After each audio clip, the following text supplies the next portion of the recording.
So, as you know, everyone, we have completed our lesson number 1 of unit number 1, जो introduction to entrepreneurship था. ठीक है, हमने unit number 1 तो हमने कंप्लीट करने के लिए हमें लेसन नंबर 2 भी कंप्लीट करना पड़ेगा. तो आज लेसन नंबर 2 भी कंप्लीट हो जाएगा, तो हमारा एक यूनिट ख़त्म हो जाएगा इस बुक का. और इस जो हम सेकंड लेसन कर रहे हैं इसका, तो वो है एंटरप्रेन्योरशिप डेवलपमेंट के ऊपर है.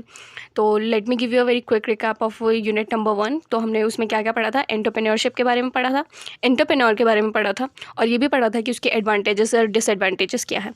फिर हमने उसके बाद हमने पढ़ा था एंटरप्रेन्योरशिप और एंटरप्रेन्योरशिप के बीच में क्या क्या सिमिलैरिटीज़ है और क्या क्या अलग है, डिफरेंशिएट है उन दोनों के बीच में. ठीक है, डिफरेंशियल भी देखा था. उसके बाद एंटरप्रेन्योरशिप कुछ भी नहीं है. एंटरप्रेन्योर एक खाली एक बिग वर्ड हो गया है. किसका बिग वर्ड है? एंटरप्रेन्योर वही होता है जो बॉस ऑफ द बिजनेस होता है. जैसे हमने बहुत सी कंपनी में देखे होंगे कि बॉस होते हैं ना, हर एम्प्लॉय का एक बॉस होता है, तो उसी को एंटरप्रेन्योर बोलते हैं. ऑनर ऑफ द बिजनेस, जो मालिक होता है उसके बिजनेस को, उसको हम एंटरप्रेन्योर बोलते हैं. तो आज हम एंटरप्रेन्योरशिप के बारे में पढ़ेंगे, एंटरप्रेन्योरशिप एंड डेवलपमेंट के बारे में पढ़ेंगे. इसमें हम क्या क्या पढ़ेंगे. Entrepreneurship development in India. India में एंटरप्रेन्योरशिप कैसे डेवलप हुआ. फिर डायमेंशंस ऑफ एंटरप्रेन्योरशिप. 6 डायमेंशंस है इस एंटरप्रेन्योरशिप में. ठीक है, entrepreneurship and economic growth. Entrepreneurship और इकोनॉमिक ग्रोथ में क्या लिंक है. एंटरप्रेन्योरशिप क्यों ज़रूरी है इकोनॉमिक ग्रोथ के लिए, ये भी हम पढ़ेंगे. तो आ जाते हैं हम इंट्रोडक्शन पे आ जाते हैं पहले. तो इसमें इंट्रोडक्शन में हमें दिख रहा है कि हमने ऑलरेडी ये बता रहे हैं कि हमने एंटरप्रेन्योरशिप के बारे में feature, needs, function, advantages, disadvantages हम यूनिट नंबर 1 में ही पढ़ चुके हैं. अब हम पढ़ेंगे कि एंटरप्रेन्योरशिप सोसाइटी के लिए कैसे रेलिवेंट होता है, प्रॉब्लम सॉल्विंग कैसे होता है, सोशल प्रॉब्लम्स कैसे सॉल्व करता है. ठीक है, इन चीज़ों के बारे में हम आज पढ़ेंगे.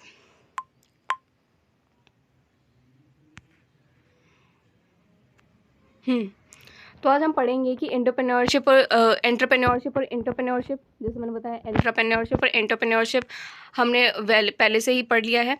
अब यूनिट नंबर हम 1 में ये सब पढ़ेंगे कि एंटरप्रेन्योरशिप, सोशल एंटरप्रेन्योरशिप क्यों ज़रूरी है ग्लोबलाइजेशन के लिए एंटरप्रेन्योरशिप. ठीक है, इन चीज़ों के बारे में पढ़ेंगे. तो पहला दे रखा है हमें entrepreneurship development in India, historical background. तो इसका जो हिस्टोरिकल बैकग्राउंड कैसा था. एंटरप्रेन्योरशिप इन प्री ब्रिटिश इंडिया में बता रखा है. जब ब्रिटिशर्स आए थे इंडिया में, तब एंटरप्रेन्योरशिप हमारा कैसा था. तो उस टाइम पे तो ऐसा होता था कि हमारा जो इंडिया मेनली विलेजेस में था, विलेजेस में कंट्रीब्यूटेड था. तो जो भी बिज़नेस शुरू होते थे विलेजेस में, तो वो सिर्फ अपने सेल्फ सफिशिएंट के लिए, अपने सेल्फ कंजम्पशन के लिए स्टार्ट करते थे. विलेज पॉपुलेशन इतना था कि लोग ज़्यादातर अपने फार्मर्स होते थे, आर्टिशियंस होते थे, क्राफ्टमैन्स होते थे, जो अपने हैंड क्राफ्ट्स बनाते थे, है ना, हाथों से बनाई गई चीज़ें बनाते थे. लेकिन जब ब्रिटिशर्स आए, उन्होंने देखा कि हाँ, यहाँ पे खेती बाड़ी बहुत ज़्यादा है, तो ब्रिटिशर्स जो थे वो सिर्फ उन लोगों को खेती बाड़ी करने के लिए ही फोर्स करते थे, और उससे ऊपर कोई मशीन यूज़ करने के लिए उनको नहीं बोलते थे. फिर उसके बाद इन्होंने बताया कि decline of entrepreneurship during the British period. ये बोले कि एंटरप्रेन्योरशिप ब्रिटिश पीरियड में नीचे गिरने लगा, ख़त्म होने लगा धीरे धीरे. क्यों ख़त्म होने लगा? क्योंकि इंडियन विलेजेस में लोग जो थे, उन्हें मशीन इस इंडस्ट्री में काम करना नहीं आता था.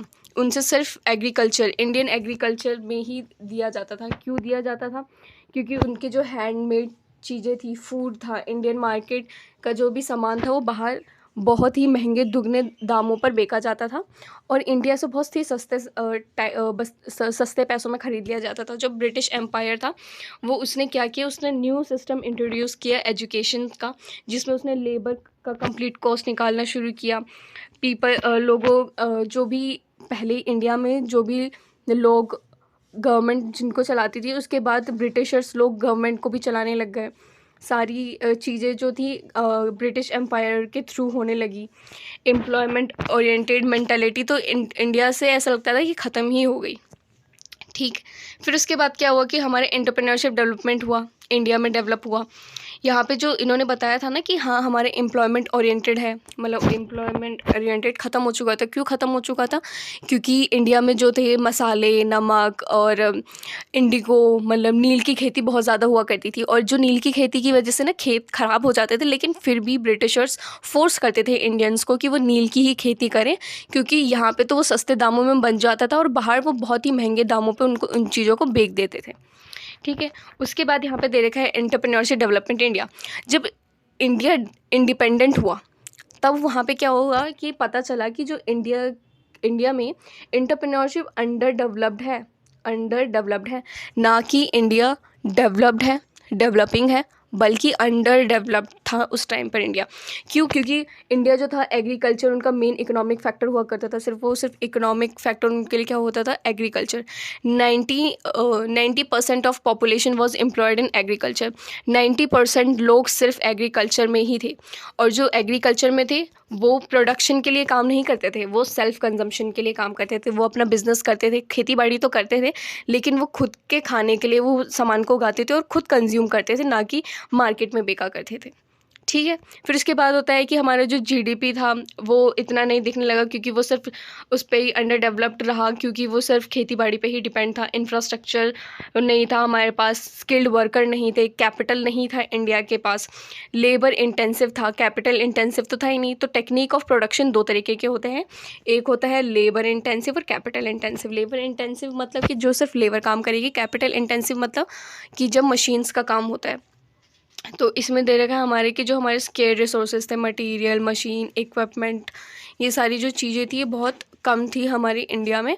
और फॉरेन एक्सचेंज हमें चाहिए होता था ताकि हम इंफ्रास्ट्रक्चर्स को ख़रीद सकें, इलेक्ट्रिसिटी को ख़रीद सकें, ट्रांसपोर्टेशंस को ख़रीद सकें, सर्विसेज, इसका मतलब कि हम सर्विसेज दे पाएँ।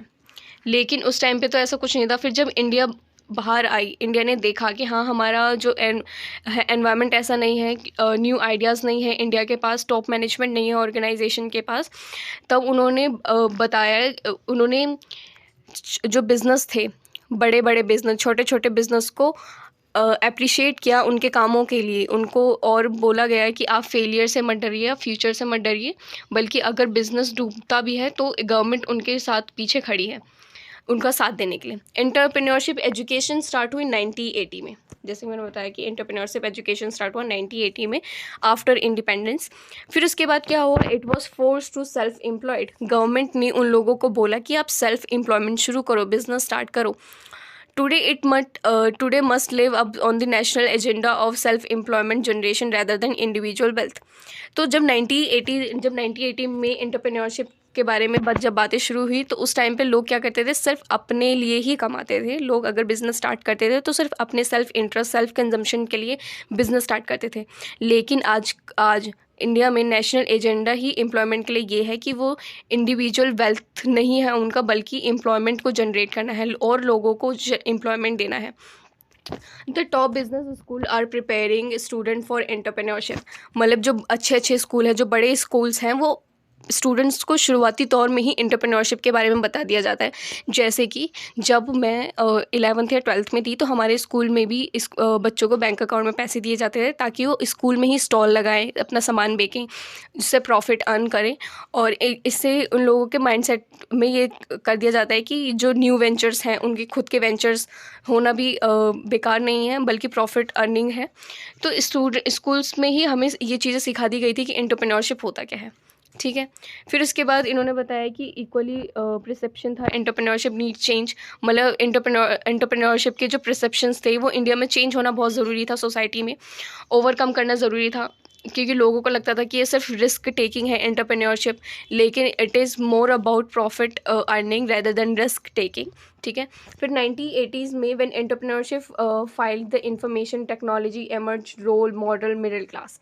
तो जो 1980s में ऐसा हुआ कि लोग मशीनों की तरफ बढ़ने लगे, इंफॉर्मेशन टेक्नोलॉजी की तरफ बढ़ने लगे। और उस टाइम पे क्या होता था कि जब भी कोई इंसान अपना बिज़नेस स्टार्ट करता था, तो वो सिर्फ अपनी फैमिलीज़ के साथ बिज़नेस स्टार्ट करता था, सिर्फ अपनी फैमिलीज़ को लेके बिज़नेस स्टार्ट करता था। लेकिन आज का टाइम, लेकिन अब ये देखिए यहाँ से लिखा हुआ है turning capital today several young people of India are starting their own business and venture after university, living in comfort, well paying job are following their dreams. तो जब 1980s में जब लोग बिज़नेस स्टार्ट करते थे, तो वो क्या करते थे? सिर्फ अपनी फैमिलीज़ के साथ बिज़नेस करते थे। लेकिन अब ऐसे यंग पीपल अब बाहर निकल कर आ रहे हैं इंडिया में, जो अपने स्कूल या अपनी कॉलेज की पढ़ाई पूरी करने के बाद, वेल पेइंग जॉब छोड़ने के बाद भी अपना ड्रीम पूरा कर रहे हैं, अपना खुद का बिज़नेस स्टार्ट करने के बाद। फिर इंडिया ने make in India road map of entrepreneurship development के लिए मेक इन इंडिया लॉन्च किया, कैंपेन लॉन्च किया, जिसमें पहला था, इसके 4 पिलर्स ऑफ मेक इंडिया थे, 4 पिलर्स थे। पहला था new process. Make in India एक ऐसा न्यू प्रोसेस था, न्यू कैंपेन था, जिससे लोगों लोगों को ना डी लाइसेंस कर दिया गया है, डी रेगुलेट कर दिया गया है। क्योंकि शुरुआती तौर में जब बिज़नेस स्टार्ट होते थे तो उसमें क्या होता था, बिज़नेस स्टार्ट करने के लिए लोगों को लाइसेंस लेना ज़्यादा ज़रूरी होता था और डॉक्यूमेंटेशन ज़्यादा होता था। लेकिन अब ऐसा हो गया है कि अगर आपको कोई भी बिज़नेस स्टार्ट करना है तो आपको लाइसेंस की ज़रूरत नहीं है, ज़्यादा डॉक्यूमेंटेशन की ज़रूरत नहीं है, आप डायरेक्टली अपना बिजनेस स्टार्ट कर सकते हो। New infrastructure, availability of modern facilitating new infrastructure very important requirement है। तो ऐसा होता था कि 4 पिलर्स में से जो हमारा सेकंड पिलर था वो न्यू इंफ्रास्ट्रक्चर था। मतलब कि इंडिया में न्यू मॉडर्न फैसिलिटी इंफ्रास्ट्रक्चर्स आने लग गए, मॉडर्न वाली मॉडर्न कैपिटल आने लग गई, मॉडर्न टाइप के मशीनरीज आने लग गई। ठीक है, फिर ग्रोथ हुआ इंडस्ट्रीज़ में। Government tends to develop industry corridor and smart cities to provide infrastructure based on the state of art technology with the modern high speed of communication and integrate logistic arrangement. Existing infrastructure to be strengthened through the upgradation of infrastructure industrial cluster. इन्होंने बोला कि new infrastructures आने लग गए, लोग अपने लोगों के इंडस्ट्रियल बिजनेस के दरवाजे खुलने लग गए क्योंकि टेक्नोलॉजी इतनी अच्छी हुआ करती थी कि बिज़नेस और अच्छे से होने लगा। फिर इसके बाद आया हमारा new sector, third pillar of make in India, जिसमें हमने आइडेंटिफाई किए कि 25 sectors of manufacturing infrastructures, 25 sectors बाहर निकल कर आए सर्विस सेक्टर्स के लिए। डिटेल इन्फॉर्मेशन अगर हमें चाहिए इसके बारे में तो हम इंटरैक्टिव वेब पोर्टल्स और प्रोफेशनली पे जाके हम सर्च कर सकते हैं। फिर हमारा जो फोर्थ पिलर था वो था हमारा mindset. New industry accustomed to seeing government as a regulator. जो गवर्नमेंट था वो रेगुलेट कर रहा था मेक इन इंडिया को। Make in India tends to change by bringing a paradigm shift in how government interacts with industry. उन्होंने make in India के through लोगों को बताया कि गवर्नमेंट कैसे इंटरेक्ट करती है इंडस्ट्रीज़ के साथ। The government will partner with industry in economic development of country. Our approaches will be that of facilitator, not that regulator. वो बोलते थे कि जो गवर्नमेंट है वो फैसिलिटेट करता है हर बिज़नेस को, मतलब बिज़नेस की ग्रोथ को किस तरीके से बढ़ाया जा सकता है, कैसे प्रॉफिट बताया जा सकता है। गवर्नमेंट इन चीज़ों को बताता था, ना कि उनको रेगुलेट करता था। इनके रेगुलेट करने से क्या मतलब है, इनका रेगुलेट करने से इनका मतलब ये है कि वो उनको कमांड नहीं देता था, बल्कि वो उनकी हेल्प करता था कि इन चीज़ों से हम किस तरीके से, गवर्नमेंट जो है हर एक इंडस्ट्री को किस तरीके से हेल्प करता है, फैसिलिटेट करता है, रेगुलेट नहीं करता है। फिर इसके बाद आया प्रोग्रेसिव प्लान्स एंड एंटरप्रेन्योरशिप। बहुत सारे प्लान्स निकल कर आए जो इंडिया ने अपने प्लान से स्टार्ट किए, किनके लिए, ताकि एंटरप्रेन्योरशिप को और बढ़ावा मिल सके। ठीक है, तो पहला ही था जो हमारा देखा जाए तो हमारा मेक इन इंडिया एक कैंपेन था जो gathering web spread of publicity ever its launch. इसने बहुत ही ज़्यादा पब्लिसिटी ले ली थी जब ये शुरुआती टाइम में जब ये लॉन्च हुआ था। Launch amidst much fanfare campaign which aims to change the nation that it's difficult to do business. मतलब कि जब ये मेक इन इंडिया लॉन्च किया गया तो नेशन को ये बताना बहुत ज़रूरी था कि बिज़नेस करना डिफ़िकल्ट नहीं है। मेन एम ही यही था कि लोगों को ये पता चले कि बिज़नेस करना is not difficult. Will in 2 ways also act and boon of entrepreneurship. Firstly, success of a campaign lies on the premises of bureaucratic progress and red tape will be cut down and it will be easier to international firm to do business in India. तो जो make in India का firstly जो था success था वो campaign का ये था कि जो बिजनेसेस है वो इंटरनेशनली भी लोग कर सकते हैं, उन लोगों को बताना कि हम जो बिज़नेस स्टार्ट करते हैं वो इंटरनेशनली भी हम कर सकते हैं। ठीक है, फिर उसके बाद इन्होंने बताया कि जो हमारा India has the second wave which is campaign hold bright prospectors for entrepreneurship. It will leads to arise the number of startup and have product services built around the manufacture. तो उन्होंने बताया कि जो हम बिज़नेस अपना start करेंगे, business जो entrepreneurship लोग स्टार्ट करेंगे, जो अपना स्टार्टअप करेंगे, उनके लिए बताया गया है कि हम अराउंड द वर्ल्ड भी हम अपना मैन्युफैक्चर कर सकते हैं, प्रोडक्ट बना सकते हैं, इंडिया से बाहर भी सामानों को भेजा जा सकता है और स्टार्टअप बड़े भी किए जा सकते हैं। ठीक है, फिर इन्होंने बताया कि हम तो ऐसे पढ़ रहे हैं ना कि हमारा एंटरप्रेन्योरशिप प्लान्स क्या क्या हुए एंटरप्रेन्योरशिप को बढ़ावा देने के लिए। फिर उसके बाद मोदी गवर्नमेंट भी बाहर आई जिन्होंने बताया डिजिटल मार्केटिंग। डिजिटल मार्केटिंग 2019 में बताया गया, किसके द्वारा बताया गया, मोदी गवर्नमेंट के थ्रू। उन्होंने बताया कि जो डिजिटल मार्केटिंग का मतलब है कि हम ई कॉमर्सिंग कर सकते हैं, हम फ़ोन से अपना बिज़नेस स्टार्ट कर सकते हैं, लैपटॉप, इन चीज़ों से हम अपना बिज़नेस स्टार्ट कर सकते हैं, मोबाइल ऐप्स के थ्रू, देखिए यहाँ से है ना, maybe online education startup on economic firms and mobile apps, all of them will be pick the chunk of multi billion dollar digital consumer market which will be eventually involve. मतलब कि बहुत सारे लोग एक साथ involve रहेंगे। हाँ जी। तो जो हमारा दूसरा कैंपेन जो स्टार्ट किया था मोदी गवर्नमेंट ने स्टार्ट किया था, कौन सा? डिजिटल इंडिया का। डिजिटल इंडिया का कोर कंपोनेंट ही यही था कि मैक्सिमम डिजिटल लिटरेसी होनी चाहिए। ये 2019 में किया गया था, जिससे सिर्फ ये मेन मोटिव ये था कि डिजिटल लिटरेसी बताया जाए, कि लोगों को बताया जाए कि डिजिटली भी बिजनेस किया जा सकता है और मैसिव मैसिव इम्पैक्ट पड़ सकता है इंडिया पर। और ये ऑनलाइन एजुकेशन स्टार्टअप जो होते हैं, ई कॉमर्स फर्म्स हो गए, मोबाइल ऐप हो गए, इनके थ्रू भी हम बिजनेसेस कर सकते हैं। ठीक है। फिर उन्होंने बताया कि online education startup e commerce firm और मोबाइल ऐप से भी किया जा सकता है। फिर उन्होंने बताया कि इनका जो एम था कंज्यूमर मार्केट में इवेंचुअली इन्वॉल्व होना बहुत ज़रूरी था। इसका जो मेन एम जो था इस कैंपेन का, include setting up national wide digital infrastructure. जो मेन एम था इस कैंपेन का वो ये था कि नेशनली हम डिजिटल इंफ्रास्ट्रक्चर्स को बढ़ावा दें, नेशनली बिजनेस करें, इंडिया में ही नहीं बल्कि अलग अलग देशों में भी हम अपना बिजनेस खुद का स्टार्ट कर सकें। AIIMS will give to opportunity to teach talent that our country boost our unleash with their latent entrepreneurship skill set, provide solution content rural areas under high speed internet network and provide support services। मतलब उन्होंने बोला कि उनको network की issue ना हो, इन चीज़ों के में भी गवर्नमेंट मोदी ने ध्यान दिया ताकि उनको डिजिटल मार्केटिंग के बारे में सब कुछ पता चले, डिजिटली वो अपना बिजनेस स्टार्ट कर सकें। ठीक है। फिर उसके बाद गवर्नमेंट ने पहला तो क्या किया था, मेक इन इंडिया कैंपेन किया था, फिर मोदी द्वारा डिजिटल इंडिया किया गया था। फिर उसके बाद अगर आपको याद हो कि 2019 में जीएसटी लाया गया था, गुड्स एंड सर्विसेज टैक्स। इसका जो मेन मोटिव ये था कि इन्होंने बहुत सारे अनफाइल्ड टैक्सेस जो थे उनको हटाकर एक सीधा डायरेक्ट एक टैक्स ला दिया गया है, जीएसटी टैक्स। ठीक है। सारे बैरियर्स को हटा दिया गया। स्टार्टअप्स, जितने भी स्टार्टअप स्टार्ट होते थे, जितने भी उनको बैरियर्स देखने पड़ते थे, उन सारे बैरियर्स को हटा दिया गया। और बिजनेसेस को और इम्प्रूव करने के लिए इन्होंने बहुत सारी इनिशिएटिव लिए, जैसे कि जीएसटी लाए, उन्होंने डिजिटल इंडिया के बारे में बताया। फिर उन्होंने मेक इन इंडिया पे भी बहुत कैंपेन पे भी बहुत ध्यान दिया।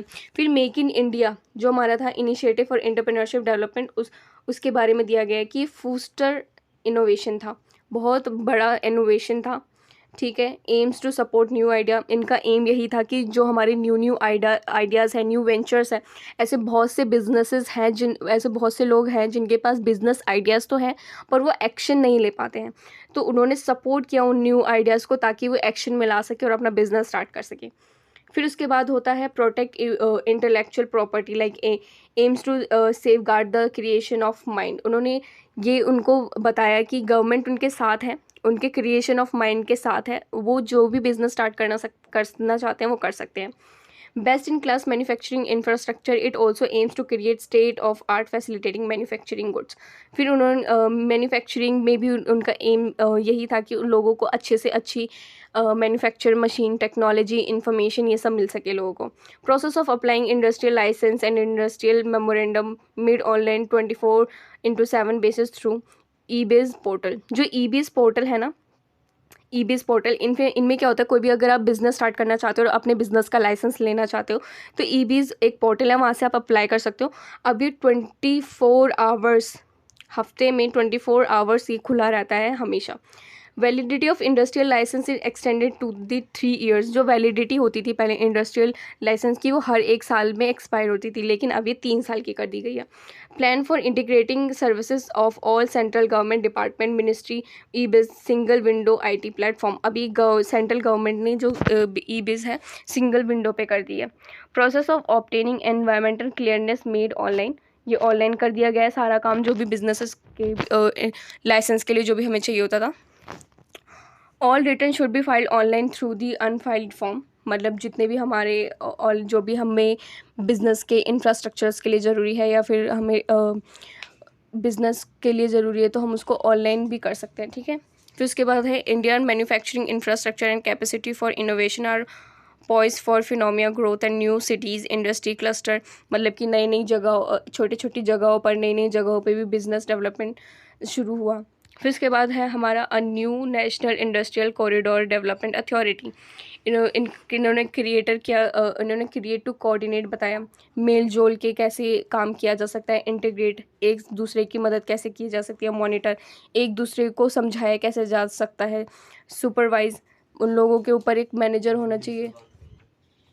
The development of India corridor, work on 5 smart cities, progress a part of Delhi Mumbai industrial corridor, Dehradun, इन जगहों पे बहुत ज़्यादा, गुड़गांव में और नोएडा, इन ग्रेटर नोएडा, यहाँ पर जॉब्स बहुत ज़्यादा रहती है क्योंकि ये एरिया ही इंडस्ट्रियल एरिया है जहाँ पे सिर्फ काम किए जाते हैं। ठीक है, हाँ जी।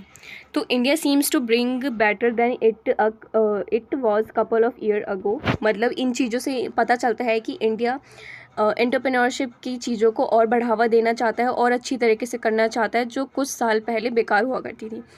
The Modi government has been launching one initiative after another, मतलब जो मोदी गवर्नमेंट है वो एक के बाद दूसरा इनिशिएटिव ले रही है, सपोर्ट कर रही है countries of business and economy को, मतलब कि कंट्री के जितने भी बिजनेस हैं उन लोगों को सपोर्ट कर रही है मोदी एक के बाद एक।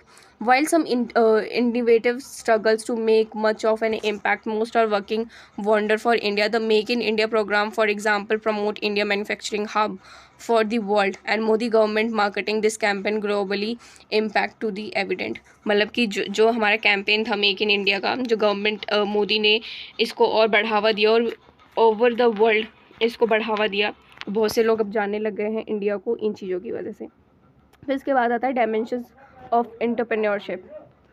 तो पहला जो डायमेंशंस था उसका था स्ट्रेटेजिक ओरिएंटेड, इसमें पूरे 6 डायमेंशंस हैं। पहला डायमेंशन है strategic orientation. This first dimensions of entrepreneurship which family focuses on opportunity, this dimension is based on the formation of company strategy in entrepreneurial oriented, so this factor mainly focus on opportunity and business strategy achieving। क्या था, strategic oriented था, जो entrepreneurship में था opportunity को grab करना और business को स्टार्ट करना। अपॉर्चुनिटी जितनी भी आती थी बिज़नेस स्टार्ट करने के लिए, लोग उस अपॉर्चुनिटी का यूज़ करते थे और ग्रोथ एंड डेवलपमेंट करते थे। सेकंड होता था commitment to opportunity, the second important dimensions of entrepreneurship. This factor says that not sufficient enough to describe an entrepreneur as an innovator and creator. The entrepreneur must to be able to take decisive steps, speeding within the time frame and drive maximum output after identifying the opportunity. मतलब कि commitment opportunity ये कहता है कि entrepreneur को सिर्फ innovator और creator कहना ही नहीं सही रहेगा जब तक उस इंसान को डिसीज़न मेकिंग ना आता हो, जब तक वो मैक्सिमम आउटपुट ना निकाल पाता हो, मैक्सिमम सेल ना निकाल पाता हो अपॉर्चुनिटी को जानने के बाद भी, और उस बिज़नेस को लॉन्ग टर्म के लिए काम करवा सकते हैं या नहीं, बिज़नेस को लॉन्ग टर्म चला सकते हैं या नहीं। ठीक है, फिर से थर्ड आता है हमारा commitment of resources. Commitment of resources हमें ये कहता है कि रिसोर्सेज तो हमारे लिमिटेड है, तो लिमिटेड रिसोर्सेज का, मिनिमम रिसोर्सेज का मैक्सिमम यूज़ करना और मैक्सिमम रिजल्ट निकालना ही कमिटमेंट रिसोर्सेज होता है। रिसोर्सेज कंट्रोल, रिसोर्सेज कंट्रोल भी वही होता है, entrepreneurship wisely utilize the resources, मतलब वाइजली यूज़ करना चाहिए, हमें रिसोर्सेज को ख़राब नहीं करना चाहिए। जैसे कि अगर हमारे बिजनेस में कोल, इलेक्ट्रिसिटी, इन चीज़ों का यूज़ हो रहा है तो हमें इन चीज़ों का ध्यान रखना चाहिए कि वो वाइजली यूज़ हों, क्योंकि ये चीज़ें ऐसी हैं कि अगर ये एक बार यूज़ हो गई तो वो दोबारा नहीं बन सकती। ठीक है, तो हमें वाइजली यूज़ करना चाहिए जब भी हम कोई ऑर्गेनाइजेशन है एंटरप्रेन्योरशिप पे हम कोई भी रिसोर्सेज यूज़ कर रहे हैं। मैनेजमेंट स्ट्रक्चर, तो जो ये पांचवा डायमेंशन है एंटरप्रेन्योरशिप का वो मैनेजमेंट है कि मैनेजमेंट अच्छे से होना चाहिए, फॉर्मली होना चाहिए। ठीक है, हायरार्की में होना चाहिए, हायरार्की स्ट्रक्चर में होना चाहिए मैनेजमेंट, ताकि वो चीज़ें सही तरीके से मैनेज की जा सके। 6 होता है reward philosophy. Entrepreneur setup should be based on the theme that value of reward and system should be followed for depriving team and motivating them, so it motivating strategy being followed by enterprises।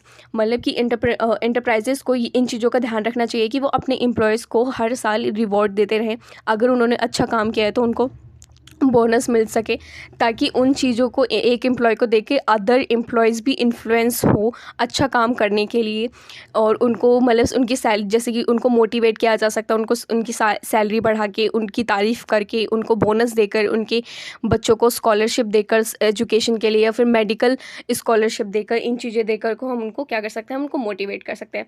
Factors affecting emergency sorry, emergence of entrepreneurship. Factors जो हमारे entrepreneurship को क्या करते हैं, affect करते हैं। पहला तो होता है हमारे इकोनॉमिक कंडीशन, इसमें 3-4 हैं। इकोनॉमिक कंडीशन, तो इकोनॉमिक कंडीशन में ज़्यादातर क्या होता है, capital, labour, raw material, market, यही जो होते हैं इकोनॉमिक फैक्टर में इफेक्ट करती है। कैपिटल वो होता है जब भी कोई एंटरप्रेन्योर अपना बिजनेस स्टार्ट करता है और जो भी स्टार्टिंग पैसे वो अपनी बिजनेस में लगाता है उसको हम कैपिटल बोलते हैं। उन कैपिटल से वो क्या करता है, ब्रिंग द लेबर्स, मतलब लेबर्स को लाता है, machine, another raw material and another combine to produce goods and services, मतलब मशीन लाता है, लेबर लाता है, रॉ मटेरियल्स लाता है, कैपिटल। तो इन चीज़ों के लिए कैपिटल हमारे लिए बहुत ज़्यादा इंपॉर्टेंट करता है अगर कोई भी हम बिजनेस स्टार्ट करते हैं, तो ये भी एक फैक्टर अफेक्टिंग है। फिर लेबर की भी ज़रूरत पड़ती है कोई भी बिजनेस स्टार्ट करने के लिए, क्योंकि उसकी quality, quantity of labour another factor, कि हमें किस तरीके के लेबर चाहिए। अगर मुझे मैनेजमेंट के लिए चाहिए तो हमें किस तरीके के लेबर चाहिए, एचआर होने चाहिए। अगर मुझे अकाउंट्स का काम संभलवाना है तो हमारे पास सीए होने चाहिए। तो अलग अलग फैक्टर्स, अलग अलग फील्ड के लिए अलग अलग लेबर्स ज़रूरी होते हैं। उनकी कितनी क्वालिटी चाहिए, कि अगर एक बिज़नेस है तो क्या उसमें एक सीए से काम चल जाएगा या फिर 3-4 सीए हमें चाहिए होंगे, तो उनकी क्वान्टिटी भी मैटर करती है। ठीक है, नेक्स्ट आ गया हमारा raw material. Raw material necessary होता है, कोई भी सामान बनाने के लिए सबसे नेसेसरी होता है रॉ मटेरियल, कच्चा माल। अगर आपके पास रॉ मटेरियल ही नहीं है तो आप सामान किन चीज़ों का बनाएंगे। और रॉ मटेरियल भी अच्छी क्वालिटी का होना चाहिए जिससे कि वो और कस्टमर को अपनी तरफ अट्रैक्ट कर सके। ठीक है, फिर मार्केट की बात करते हैं। मार्केट जो है ऐसा फैक्टर है जो मार्केट जो सबसे ज़्यादा इन्फ्लुएंस करते हैं एंटरप्रेन्योरशिप को। क्यों? क्योंकि मार्केट में बहुत ज़्यादा कंपटीशन होता है, उसमें प्राइस डिटर्मिनेशन होता है, डिसीजन मेकिंग होता है। हमें मार्केट में किस तरह का प्राइस रखना चाहिए कि कस्टमर अट्रैक्ट हो। और मार्केट में कंपटीशन ज़्यादा होता है। Consumption, production lies on the consumption, कि जितना भी वो कंजम्पशन करेगी मार्केट में, जितने भी कंज्यूमर्स आएंगे उसके हिसाब से ही हम आने वाले फ्यूचर में उतनी क्वांटिटी बनाएंगे। ये सारी चीज़ें हमें इन्फ्लुएंस करती हैं। सेकेंड हमारा सोशल फैक्टर। सोशल फैक्टर में हमारा फर्स्ट है legitimacy of entrepreneurship. Social status बहुत इंपॉर्टेंट करते हैं एंटरप्रेन्योरल रोल बीन कंसीडर्ड। ठीक है, to increase legitimacy entrepreneurship some scholars have propose to need a change in traditional values. मतलब कि सोशल फैक्टर्स में जो है हमें ट्रेडिशनल जो हमारे रूल रेगुलेशन थे उन चीज़ों को चेंज करना पड़ेगा अगर हमें एंटरप्रेन्योरशिप में आना है तो। फिर उसके बाद है सोशल मोबिलिटी, मतलब कि degree of mobility both social geographical, high degree mobility convinced entrepreneurship, मतलब जियोग्राफिकल भी हमें एंटरप्रेन्योरशिप को बढ़ावा देना है। सिक्योरिटी बहुत मैटर करती है। अगर हम डिजिटल मार्केटिंग कर रहे हैं तो उसमें होता है ना, साइबर अटैक होते हैं, तो उन चीज़ों के लिए भी सिक्योरिटी बहुत ज़्यादा ज़रूरी है। और इसमें भी देख लेते हैं security significant factor for entrepreneurship development. This is reasonable to because individual fearfully losing their economic asset of subject to various negative and inclined increase to insecurity behaving। क्योंकि सिक्योरिटी बहुत मैटर करती है एंटरप्रेन्योरशिप में। अगर कोई entrepreneur है या फिर कोई भी बिजनेस है इंसॉल्वेंट हो जाता है, मतलब ठप पड़ जाता है, तो उसमें भी क्या होता है, उनकी पर्सनल एसेट तक बिक जाती है, तो उनको सिक्योरिटी की भी बहुत ज़्यादा ज़रूरत होती है। फिर उसके बाद है psychological factor. Psychological factor, many entrepreneurs have pronounced that these stories of entrepreneurship that concentrate specifically upon psychological factor। नीचे आ जाते हैं, एक minute. Entrepreneurial classes development because they provide them psychological satisfaction. ये जो एंटरप्रेन्योरियल है वो हमें साइकोलॉजिकल सेटिस्फैक्शन देता है, तो ये भी है एक। गवर्नमेंट इन्फ्लुएंस करता है। गवर्नमेंट इन्फ्लुएंस कैसे करता है? क्योंकि उनको हमें टैक्सेस पे करने होते हैं, बहुत सारी पॉलिसीज़ होती है, रूल रेगुलेशंस होते हैं जो हमें गवर्नमेंट के हमें फॉलो करने पड़ते हैं, इसलिए गवर्नमेंट इन्फ्लुएंस करती है। और गवर्नमेंट हमेशा वो फैक्टर होता है जो हमें फैसिलिटेट करता है, बिजनेसेस को फैसिलिटेट करता है, ना कि रेगुलेट करता है। ठीक है, अब ये छोटा सा चार्ट है, इससे ही हमें बल्कि सबको समझ में आ जाएगा। Factor influencing entrepreneur, facility two factor, जो एडवांटेजेस होते हैं और बैरियर्स, कौन कौन सी रुकावटें हैं। टेक्नोलॉजी नॉलेज होना चाहिए, एंटरप्रेन्योरियल ट्रेनिंग होनी चाहिए, market contract, family businesses, availability of capital, successful model, role models and local man power मतलब लेबर की बात की जा रही है यहाँ पे, एचआर की बात की जा रही है, capable adviser and supporter, supplier, existence, government institutional and support. मतलब कि ये सारी चीज़ें फैक्टर्स हैं जो फैसिलिटेट करती है। बैरियर्स क्या है? लैक ऑफ टेक्नोलॉजी ही नहीं है, मार्केट की नॉलेज ही नहीं है, सीड कैपिटल ही नहीं है, बिजनेस नॉलेज ही नहीं है हमारे पास। ठीक है, टाइम प्रेशर है बहुत ज़्यादा। फिर वही है, लीगल फॉर्मेलिटीज़ है, पेटेंट इम्पोर्टेंट है, पॉलिटिकल इंस्टेबिलिटी है, non corporate attitude, bank and other मतलब फॉर्मली लोग बात नहीं कर पाते हैं। फिर इसके बाद है small businesses. Small business as a seed bed of entrepreneurship. जो स्मॉल बिजनेसेस है ना, ये छोटे बिजनेसेस तो होते हैं पर ये बहुत लॉन्ग टाइम तक भी चलते हैं। तो इसलिए इन छोटे छोटे जो बिजनेसेस होते हैं इनको भी इन्फ्लुएंस करना बहुत ज़्यादा ज़रूरी होता है। ठीक है, तो आज ये पढ़ते हैं हम इसको। पहले small enterprises have low investment and simple technology. इनके पास बहुत ही कम इन्वेस्टमेंट होता है और सिंपल टेक्नोलॉजी होती है। They have local resources and create largely to local demands through the personal and some personal may perform various simultaneously as a owner. मतलब कि इनके पास सामान तो बहुत कम होता है लेकिन ये अच्छे अच्छे प्लेटफॉर्म तक रिसोर्सेज को पहुंचाते हैं। A person who organize and manage take risks involves running a business. Entrepreneurs is commonly called as an entrepreneur. This means there as many entrepreneur are there are all small enterprises, thus the scale entrepreneurship preceding the entrepreneur vice versa. मतलब कि entrepreneur तो वो होता है जो business शुरू करता है, रिस्क लेता है, तो वैसे ही स्मॉल बिजनेसेस में भी एक ही एंटरप्रेन्योर होता है जो सारे रिस्क टेकिंग करता है, बिजनेसेस को संभालता है, मैनेजमेंट करता है, सब कुछ देखता है। ठीक है, अब इसमें आ गए हैं हम। Small enterprises is an important place in the framework of Indian economic planning for ideology and well economic reason. As a result a small sector has achieved an impressive growth in number of unit for example over the period. मतलब कि number of जो हमारे small businesses हैं वो बहुत ज़्यादा बढ़ गए हैं over the period in India, क्योंकि ये बहुत लॉन्ग टाइम तक चलते हैं। ठीक है, हम इसके डायरेक्ट इनके ये देख लेते हैं जो की पॉइंट्स हैं यहाँ पे दे रखे हैं। Small enterprises serve the seed bed of entrepreneurship due to following peculiar features. कौन कौन से हैं features? Small units create more employment. ठीक है, जो भी स्मॉल यूनिट है वो क्या करते हैं, ज़्यादा एम्प्लॉयमेंट बनाते हैं, अपॉर्चुनिटी को ग्रैब करते हैं। लेस कैपिटल, उनके पास पैसा तो कम होता है लेकिन वो सेल्फ एम्प्लॉयमेंट करते हैं, लोगों को एम्प्लॉयड करते हैं। Small scale industry are usually based on the local resources. जो भी स्मॉल स्केल इंडस्ट्रीज़ होती है वो लोकल छोटे मोटे रिसोर्सेज पर बेस्ड होती है। Industry can be located anywhere, मतलब कि इंडस्ट्री जो होती है हम कहीं पे भी लगा सकते हैं, कहीं पे भी लोकेट की जा सकती है। These units are quick return and have shorter gesture of period. मतलब कि इनका क्विक रिटर्न मिलता है हमें। जैसे कोई भी बड़े बड़े बिजनेसेस होते हैं तो उनके रिटर्न बहुत लंबे लंबे टाइम तक के आते हैं, लेकिन इसमें क्विक होता है। These units are cause relatively less environmental population pollution. मतलब कि जो स्मॉल बिजनेसेस की वजह से ना पॉल्यूशन भी बहुत कम होता है। Firm viewed as a favourably because these lead to be equitable distribution of income and wealth. मतलब इक्वली डिस्ट्रीब्यूट करते हैं ये अपने इनकम को और वेल्थ को। These unit facilitate industrial disposal and avoid problem of unplanned urbanisation. मतलब कि ये जो छोटे बिजनेसेस हैं इनमें अर्बनाइजेशन और अनप्लान्ड का कोई भी इफेक्ट नहीं पड़ता है, सिर्फ अपना बिजनेस करते हैं। Small firm require simple technology and low manager skill. मतलब कि इनको इतनी भारी मात्रा में टेक्नोलॉजी नहीं चाहिए, बड़ी बड़ी मशीनें नहीं चाहिए, इनको सिर्फ छोटे छोटे रिसोर्सेज से और मशीनों से भी इनका काम चल सकता है। These units helps in better utilisation of local resources and skill which might otherwise remain unutilise.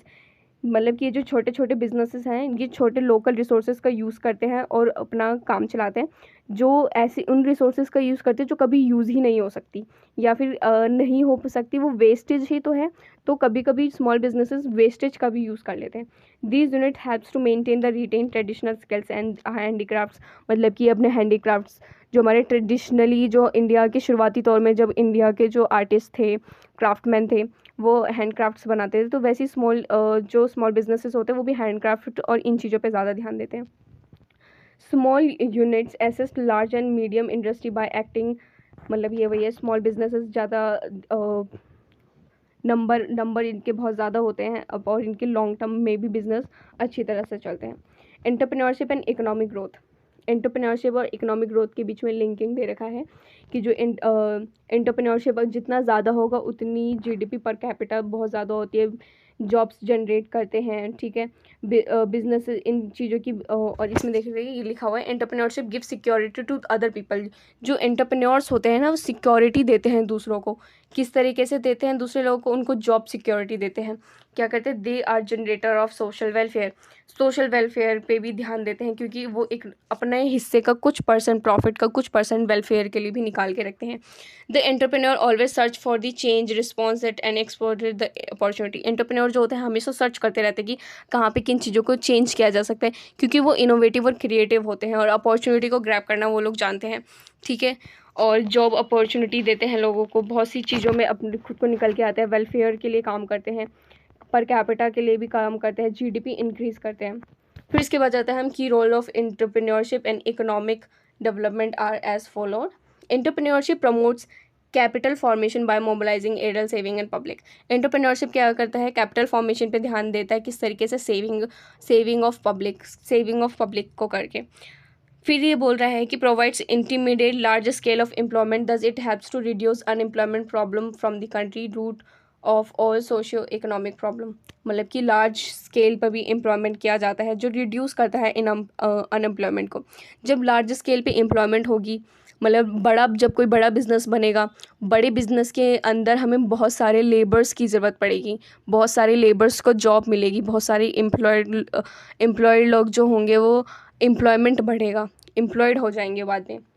It promotes balance regional development भी होगा। It helps to reduce concentration of economic power, ठीक है। It simulates the equitable redistribution of wealth, income, even political power of interest of country. मतलब equitable, मतलब जो country में जो है वेल्थ, इनकम, इन चीज़ों में बहुत बढ़ावा मिलता है एंटरप्रेन्योरशिप की वजह से।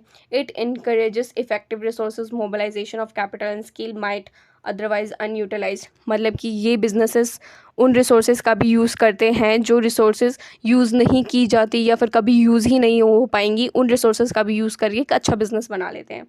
It also introduce backward and forward linkage of stimulation process of economic development in country. Last but not least, also promotes country export trade, important integrate to economic development.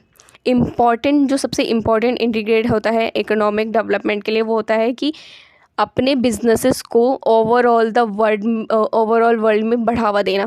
मतलब कि इंटरनेशनल ट्रेड भी करना, मतलब कि export ज़्यादा होना चाहिए। अगर आप किसी भी कंट्री का ये देखना चाहते हैं कि वो कितना डेवलप्ड है, उसका हम सिर्फ ये देखते हैं कि उसके एक्सपोर्ट ज़्यादा है या फिर इंपोर्ट।